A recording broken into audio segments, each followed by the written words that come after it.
Children, in this video we'll discuss chapter number 2, atmosphere. Children, do you know what atmosphere is? Atmosphere is layer of gases which surround the earth, right? So this layer of gases, they become a protective layer to protect the life on the earth. Therefore, how is atmosphere defined?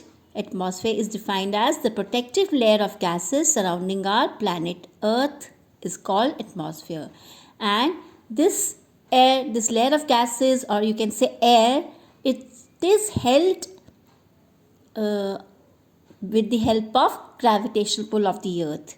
So atmosphere is very important part of our life.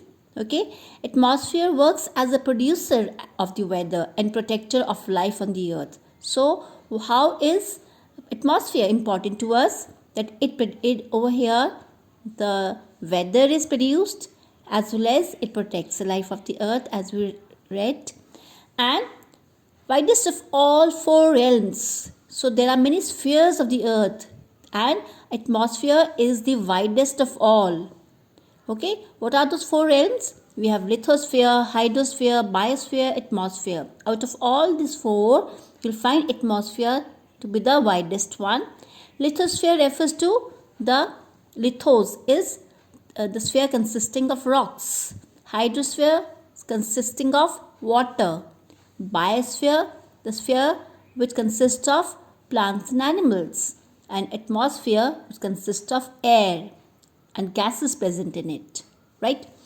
So atmosphere acts as a protective layer to earth, as the layer of different gases shelter earth by keeping temperatures within a relatively small range. So you'll find that layer of gases occur in the atmosphere which helps in sheltering the rays, the harmful radiations of the earth, of the sun to reach the earth, right?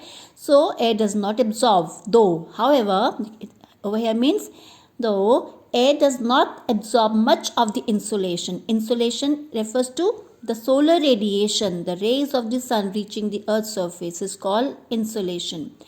Its components like water vapor, components means whatever consists of like water vapor, dust particles and oxygen which is present. The form of oxygen present in the air is called ozone.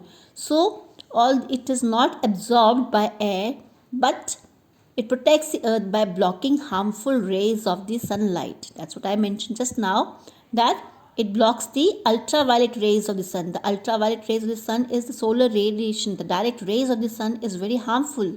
So the sun rays have to pass through many layers of gases to reach the earth, and hence we feel protected.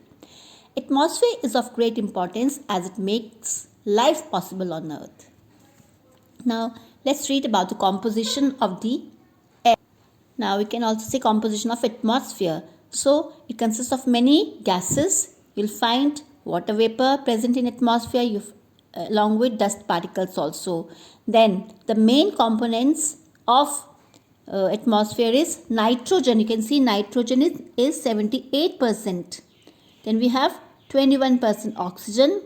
Then we have 0.03% carbon dioxide and 0.07% other gases along with water vapor and dust particles. Then we have argon up to 0.9%, right? So this is what the composition of air is. You'll find that the atmosphere is not static at it, and it changes from according to location. So what does it mean? That atmosphere is not same everywhere. So it changes from place to place. So you'll find that Earth's atmosphere can be divided into vertical layers determined by the way temperature changes with height. You can see this is Earth's atmosphere, and you'll find these are the layers of atmosphere. So the structure of atmosphere is such. See, first we have troposphere, then comes stratosphere, then mesosphere, thermosphere, then exosphere, right?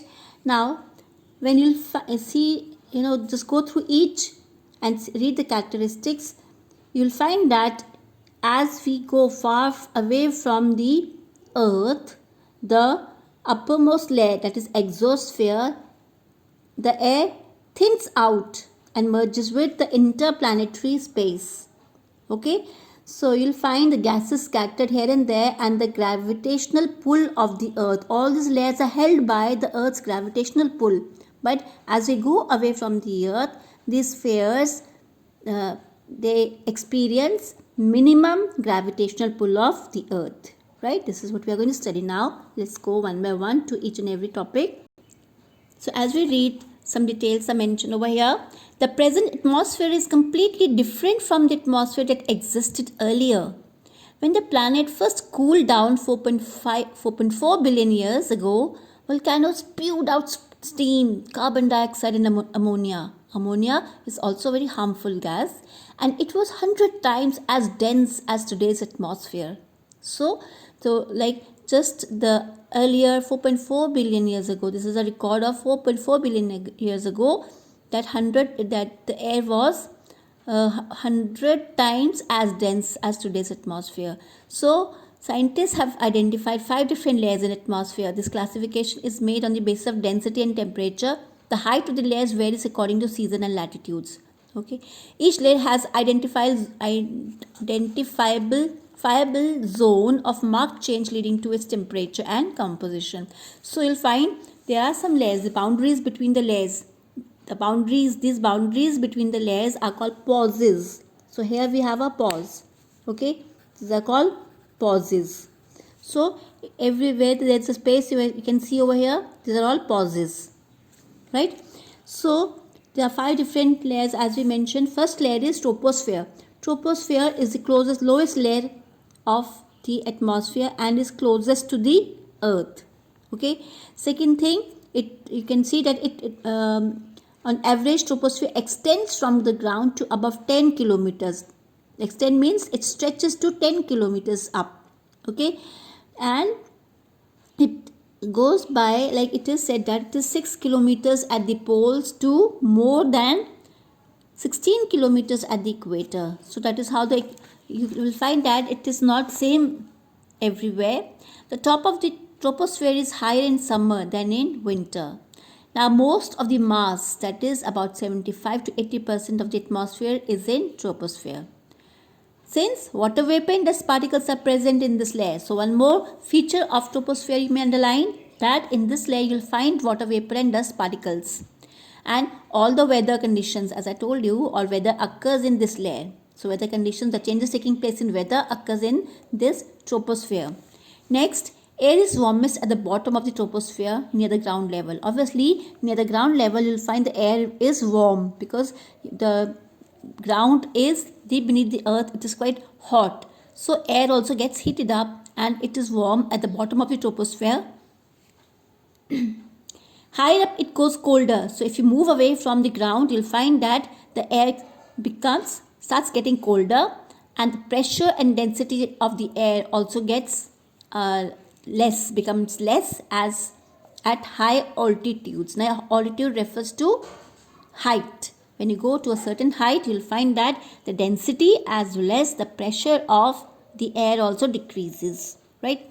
So air in troposphere thins as altitude increases. Altitude means as the height increases, as you go to a higher place, okay, the air starts becoming thin. So there are fewer molecules of oxygen at the top of Mount Everest. Example is this. So as you go to the Mount Everest, now you see the highest peak,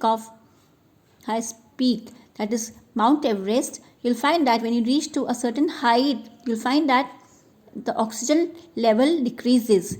Therefore, you'll find the mountaineers, they climb the mountains with and carry canisters of oxygen. Canisters of oxygen refers to oxygen cylinder, isn't it? So that is to meet up the demand of oxygen, because oxygen is quite less at a particular height as compared to a beach in Goa. So as I told you, the boundary between the top of the troposphere and stratosphere is called tropopause, that you have to remember. This part is tropopause. Okay. Then we have stratosphere. Stratosphere is the second layer as we move upwards from the surface of the earth. Okay, so top of stratosphere is 50 kilometers altitude, at a height of 50 kilometers away from that surface, and the boundary between stratosphere and mesosphere is called stratopause, that you have to remember. Then ozone, one of the feature of stratosphere is that you will find ozone in abundant, which is abundant in stratosphere. Abundant means in plenty means in large amount. You'll find a large amount of ozone in stratosphere. And what does ozone do? Ozone heats this layer. How does it heat this layer? It absorbs energy from incoming ultraviolet radiations from the sun. So it absorbs ultraviolet rays of the sun, which is harmful for the living things. So temperatures rises with an upward movement through stratosphere. From here up till the temperature keeps rising up. Then comes mesosphere. Mesosphere is a layer after stratosphere and starts at 50 kilometers above Earth's surface and goes up to 85 kilometers. Okay, that is 53 miles high.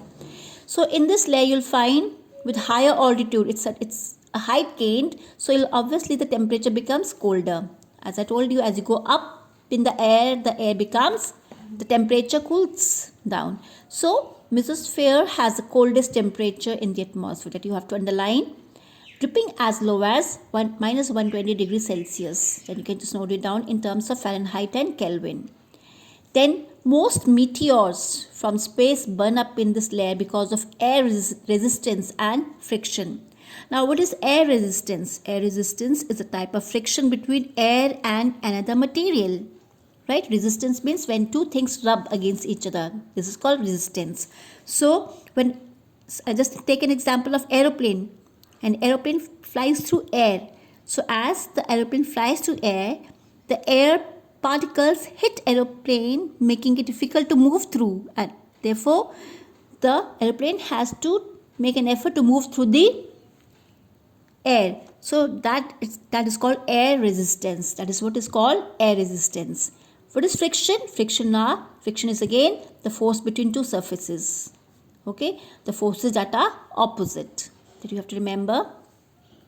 Then comes thermosphere. Thermosphere is a layer directly above mesosphere and is about 90 kilometers to between 50 to 1000 kilometers above the earth, and you'll find that at this place the temperature slowly increases in thermosphere, as the thermo refers to the which has a certain temperature.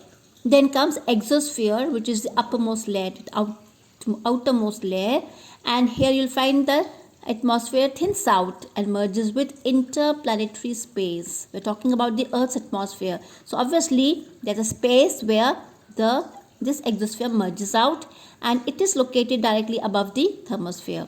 And here this will find the gases are all scattered here and there. They are here and there.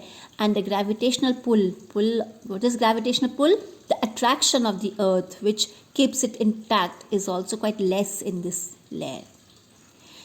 Right? I hope this much is understood. We'll start the greenhouse effect in our next video.